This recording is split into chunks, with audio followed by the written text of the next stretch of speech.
Halo, berjumpa kembali di channel Redaksi Jurnal. Tak tahu malu, Demokrat malah lempar bola panas hambalang ke Jokowi, ditulis oleh Sardi di steward.com. Kalau saya menyebut Demokrat atau SBY, apa yang ada di benak Anda pertama kali? Pasti banyak, tapi tidak akan jauh-jauh dari kata prihatin, mangkrak, dan mahakarya Candi Hambalang. Ini bukan saya yang bilang, hanya pengamatan saya selama bertahun-tahun ketika publik menyindir kelompok ini. Apalagi, soal Hambalang entah kenapa ini sudah melekat erat dengan mereka. Sudah jadi semacam hak paten, dan ini jugalah yang membuat mereka jengah dan jadi seperti cacing kepanasan tiap kali disinggung soal itu. Baru-baru ini Demokrat mulai jengah karena terus disalahkan terkait kasus korupsi Hambalang yang terjadi di masa pemerintahan SBY. Kepala Badan Komunikasi Strategis atau Bakomstra Partai Demokrat Hersaki Mahendra mengatakan, pembangunan Hambalang bisa dilanjutkan pada masa Presiden Jokowi, dan dia menyebut Presiden Jokowi yang membuat proyek tersebut mangkrak. Hambalang bisa diteruskan, tapi dibuat jadi candi oleh Presiden Jokowi. Katanya, merespon sindiran dari Denny Siregar yang menyebut kasus Hambalang akan selamanya muncul dalam hidup SBY. Kader Partai Demokrat lainnya Yan Harahap juga menyebut kasus Hambalang telah selesai dan KPK telah menyerahkan kepada Jokowi untuk dapat diteruskan pembangunannya, tetapi tak dilanjutkan oleh Pak Jokowi.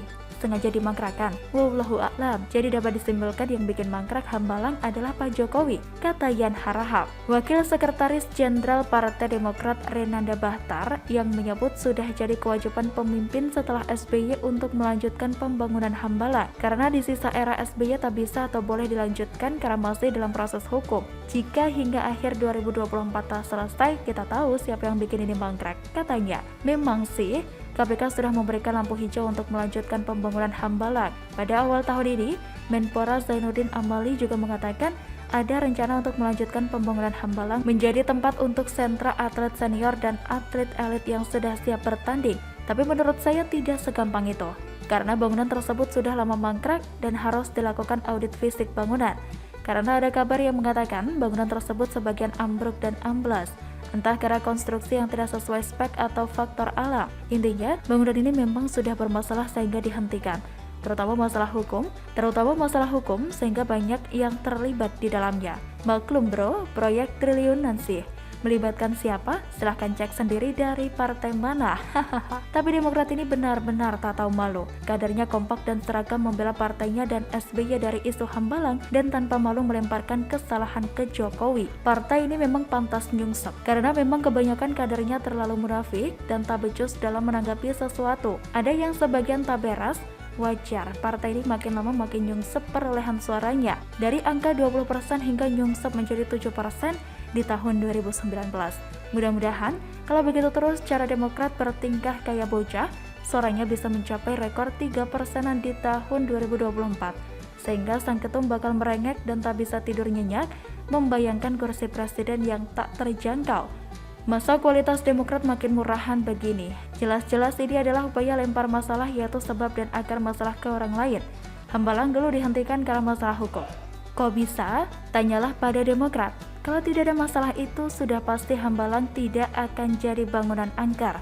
Kalau perencanaan bagus dan teliti, tidak akan bermasalah secara hukum.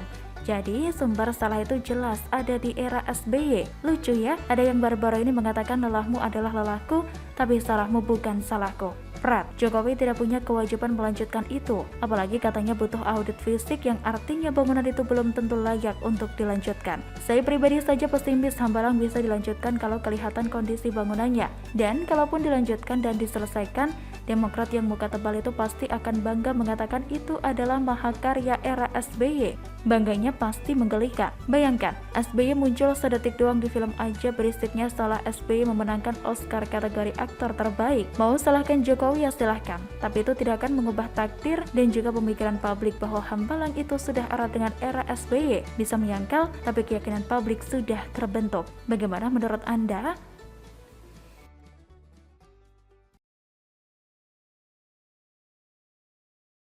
Halo, berjumpa kembali di channel Redaksi Jurnal. Skakmat netizen kepada Andi Sapohan yang doyan nyinyir tanpa solusi. Ditulis oleh Ferry Patli di steward.com. Entah apakah ini strategi Partai Demokrat ataukah memang tabiat keluarga AHY yang tukang nyinyir. Karena satu keluarga itu, mulai dari bapaknya, anaknya, serta istrinya nyinyir semua. Bahkan saudara AHY Ibas yang menurut Andre Rosiade jarang hadir di rapat komisi itu juga ikut-ikutan nyinyir. Lantas, seperti apa konten nyinyir yang diproduksi oleh anggota keluarga sang mantan tersebut? Kita mulai dari AHY. Pertama, ia menyinggung soal turunnya status Indonesia dari upper middle income country menjadi lower middle income country yang menurutnya itu tidak layak terjadi. Kemudian, berujung pada pernyataan pesimis dengan seolah-olah menanyakan, mampukah negara ini menyelamatkan rakyatnya dari COVID-19? Sedangkan Ibas lain lagi, tapi tetap saja pada intinya memberikan kritik yang gak ada solusi dengan menyebut failed nation atau Indonesia bangsa yang gagal. Padahal saat berduga seperti ini, yang mesti disebarluaskan adalah pesan optimis bahwa kita mampu keluar dari masalah pandemi ini. Bukan malah bikin down orang lagi. Tapi begitulah kura-kura keluarga Yudhoyono. Mentornya saja SBY suka baper.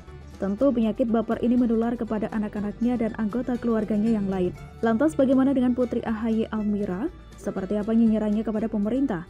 Bikin surat terbuka kepada Presiden meminta agar diterapkan lockdown dalam rangka menangani pandemi COVID-19. Pertanyaannya, bagaimana mungkin anak SD sudah mengerti soal lockdown? Menurut hemat penulis sih, kalau teman-temannya yang lain sesama anak SD juga diberi tugas yang sama oleh guru, yakni bikin surat terbuka, pasti tidak akan ada yang membahas soal lockdown. Karena istilah lockdown itu tidak ada di kamus anak SD Ferguson.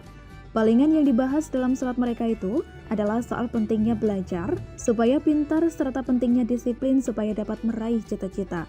Jadi kesimpulannya, si Almira ini hanya alat politik saja. Siapa yang memperalat? Pembaca si Word pasti sudah tahu. Dan lucunya lagi, ketika orang mengkritik balik soal permintaan lockdown yang tidak masuk akal dilakukan oleh anak SD itu, si ibunya malah naik pitam. Terakhir, si Anissa Pohan. Ia yang nyinyir soal vaksin berbayar, kemudian ia pula yang memaksa pemerintah untuk menjawab pertanyaan dari nyinyirannya tersebut. Padahal menurut Menko Perekonomian Airlangga Hartarto bahwa vaksin berbayar itu atas permintaan masyarakat sendiri, bukan ide dari pemerintah. Termasuk juga warga asing yang bekerja di Indonesia dan mau pulang ke negaranya harus wajib vaksin. Untuk itu mereka diberikan saja vaksin yang berbayar ini. Sedangkan WNI tetap dibebaskan memilih mau gratis atau berbayar. Lagian pula, sebagian warga Indonesia kan bermental kaya, nggak mau yang gratisan. Sehingga kalau mereka mau bayar, jangan juga dipaksa untuk ambil yang gratis. Pada intinya gratis dan berbayar itu hanya pilihan saja bagi warga negara plus 62. Tidak pelak, si Anissa ini pun langsung mendapat skakmat bertubi-tubi dari netizen. Mungkin ada benarnya juga peringatan, sebaiknya anak tidak dibesarkan dari uang hasil korupsi. Kayak gini kok pengen jadi ibu negara, suka menghina rakyat sendiri. Cuit pemilik akun Twitter @lin_aprilia. Memang betul sih, bapaknya Aulia Pohan kan koruptor.